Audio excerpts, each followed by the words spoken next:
Hey everybody, this is D Hunter, bringing another action figure review. Today, we're going to look at the McFarlane DC Multiverse Infected Nightwing action figure. I've also seen this referred to as a Jokerized Nightwing. This is based off a storyline for the New 52 called Death of the Family. And the funny thing is, he looked like this on the cover of the comic, but this never actually happened inside the comic. He never actually looked like an infected Nightwing. He never looked Jokerized. Just based off some cover art. I got my figure from Target.com, pre-ordered him, he shipped, and he's here today. So let's go ahead and check out the packaging. As you can see at the top, 22 moving parts, McFarlane toys, ages 12 plus, DC Multiverse, Nightwing. Here he is in the package. He's in his New 52 red suit. He's got his batons or Eskimo sticks, display stand, collector's card, and he's got that crazy white skin, red lips, smile, that infected Nightwing Joker look. One side of the package says Nightwing, Death of the Family. Other side simply says Nightwing. At the bottom, there's a bunch of credits, and there is a barcode in case that helps anybody. On the back side, here's a non-infected Nightwing for the New 52. And here are a bunch of other McFarlane DC Multiverse figures you should check out. So no further ado, let's open him up. Here are all three different versions of McFarlane's Nightwing in an unopened package. Alright, now that we got this figure out of the package, here he is with all his accessories laid out. He does come with a display stand, a collector's card, and then his two Eskimo sticks. But before we take a look at the accessories, let's take a look at the actual figure. So this is the third time they've released Nightwing on the same body, just painted a little bit differently. This is going to be exactly the same as a New 52 version from the Red Hood 2-pack, just with this different head. And I'll tell you, the head looks good. The hair looks very nice. The mask, the white skin, the wrinkles on the cheek. Of course, the Joker smile. It looks very gruesome. I like it a lot. Going further down is that same slender Nightwing body from the Series 1 wave. This one has the red paint job from New 52. Double jointed elbows, double jointed knees, the different texturing on the different parts of the suit here. You can see the inner thighs textured, smooth on the out. I like this body. I do see it getting some complaints out there, but overall I think it fits in pretty good with the rest of the McFarlane figures. The fact that this guy never actually appeared in the comic this way is not a problem for me. He's based off the cover art, but I always plan to use this as a Jokerized or infected Nightwing. Joker poisoned him or did something to him, transformed him. I figured that's what happened in the comics. He was poisoned. There were a lot of things going on in the comics. He was even hallucinating and saw Batwoman looking similar to this. But he never actually looked like this or got poisoned quite like this in the comic. But that's definitely what he's going to be used for in my action figure world. Now let's check out his accessories. And let's start with the boring stuff. Here's his display stand. Typical McFarlane stand. Black perfect circle, DC logo at the bottom, one peg for the peg holes on their feet. Very thin, very basic. Now let's look at his collector's card. This is a replica of Nightwing #1 from the New 52 in 2011, and it just so happens I have this comic right here. Now what's odd is this is definitely the cover they were replicating when making this figure. This is Nightwing number 16 from the New 52, part of Death of the Family storyline. Now, it wouldn't have cost McFarlane anything different to put the right cover on the collector's card. It just seems pure laziness for them to release the previous card again. Now let's look at his Eskimo sticks. These are the exact same sticks released with the other two versions of Nightwing. Pretty much just a black stick. The base here has a little bit of texture where it's going to hold it. Here's Nightwing holding the batons. And then here, holstering the batons. And one thing I love about these McFarlane figures, they're articulated enough. Nightwing's able to reach back and pull his stick off his back. Very nicely done. Now that we've taken a pretty good look at both the figure and his accessories, now let's check out his height. From bottom to top, he's sitting at about 7.2 inches tall, which is going to translate to a hair above 18 centimeters. Now let's check out his articulation. His head can rotate from side to side, up and down this much, pretty nice. Can tilt from one side to the other, give him a nice amount of personality, can look very creepy like this. Shoulders on a ball joint. He can go out quite a bit more than 90 degrees. Up, down, around, all that good stuff. He's got a butterfly joint between his shoulder and chest area, just increasing the range of motion here. It does interrupt his sort of Nightwing symbol on his outfit, though. Bicep cut below that. Double jointed elbows below that. His wrist has a ball in it. Can rotate, and it's going to be hinged as well. Ball joint in his torso, can rotate around, go forward and back.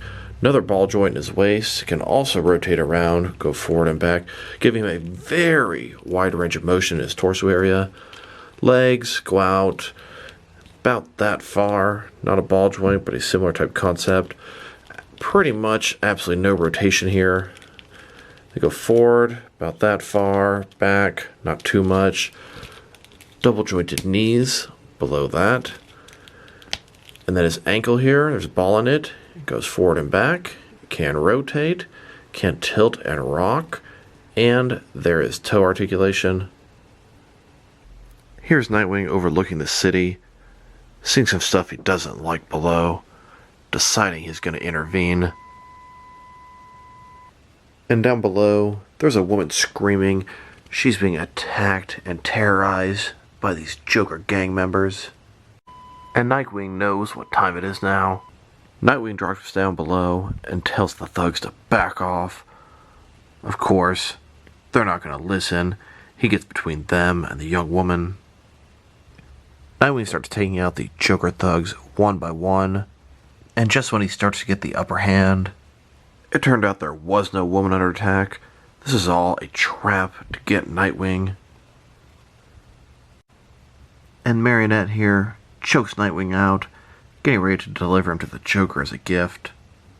And now Joker has Nightwing tied up in his base. He has big plans for the rest of the day, numerous beating sessions. And between each beating session, the Joker is injecting him with some Joker toxin. It took days, but the Joker has now successfully infected Nightwing. He has his own Jokerized Nightwing under his control. So that's the kind of scenario I'm going to be using my infected Nightwing for. Now let's check this guy out compared with some other action figures, starting off with some other McFarlane DC Multiverse figures. Here are all three of the McFarlane DC Multiverse Nightwing figures. This Nightwing was from Series 1, the Build a Batmobile wave, and that is my favorite of the Nightwing figures. He's in his iconic blue and black costume. Then of course we have this new Jokerized Nightwing, and here's the New 52 Nightwing that came with a 2-pack, Nightwing vs. Red Hood. They all share 100% the same body, but they do have different heads. Well, these guys have the same, just paint jobs are different. Here's Nightwing next to the infected Superman. These figures have absolutely nothing to do with each other, but I use them for pretty much the same type of thing in my action figure scenarios. Both Joker-infected heroes. Here he is, next to all the different Batman sidekicks and supporting characters that McFarlane has made. And here's my entire McFarlane DC Multiverse collection, including all the variants. I have a total of 68 figures and 2 vehicles, and I'm not even fully caught up. I'm still looking for the Injustice Grodd and Flash, as well as the Platinum Injustice Grodd. I also don't have the unmasked Thomas Wayne Flashpoint Batman. And there's a whole bunch of stuff about to come out. And just a little bit more of an aerial shot of the entire collection. Now let's check him out next to some other Nightwing figures. Here he is next to all the other red suit Nightwing figures that I have. And here, next to all the different McFarlane DC Multiverse Nightwing figures. Then, next to all of my DC Direct and DC Collectibles Nightwing figures. And here, next to all of my Mattel Nightwing figures. And here's my entire Nightwing 6 and 7 inch action figure collection, and there's at least a few that I don't have. A little bit more of an aerial shot, in case you missed anything. Now let's check him out, next to some action figures from different various companies, to see how he fits in both scale and style-wise, in case you want to know which lines you can mix him with. Since he's a 7 inch scale figure, I'm going to start off my comparisons with some of the larger action figure lines I collect, and work my way smaller. Here he is next to some of his McFarlane Toys brothers. In front of you are 5 different action figure lines, all from McFarlane Toys, all 7 inch scale. And here he is next to some DST or Diamond Select toys.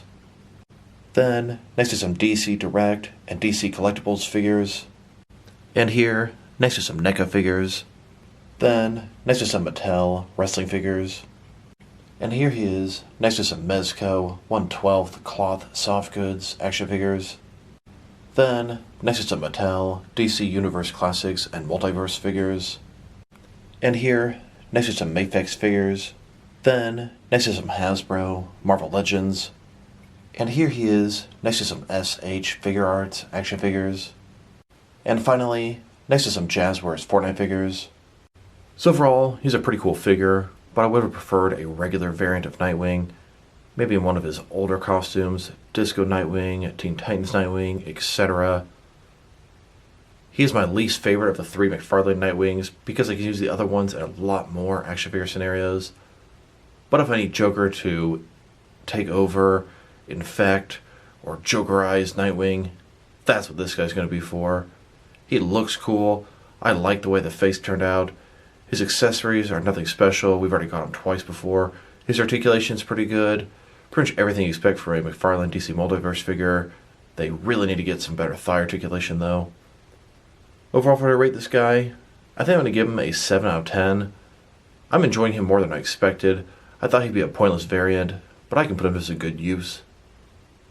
So this is D Hunter. Thank you guys for watching this video. If you liked the video, press like below. If you have anything you want to say about the video, add to the comment section.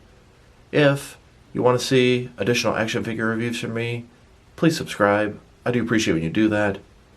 Once again, this is D Hunter.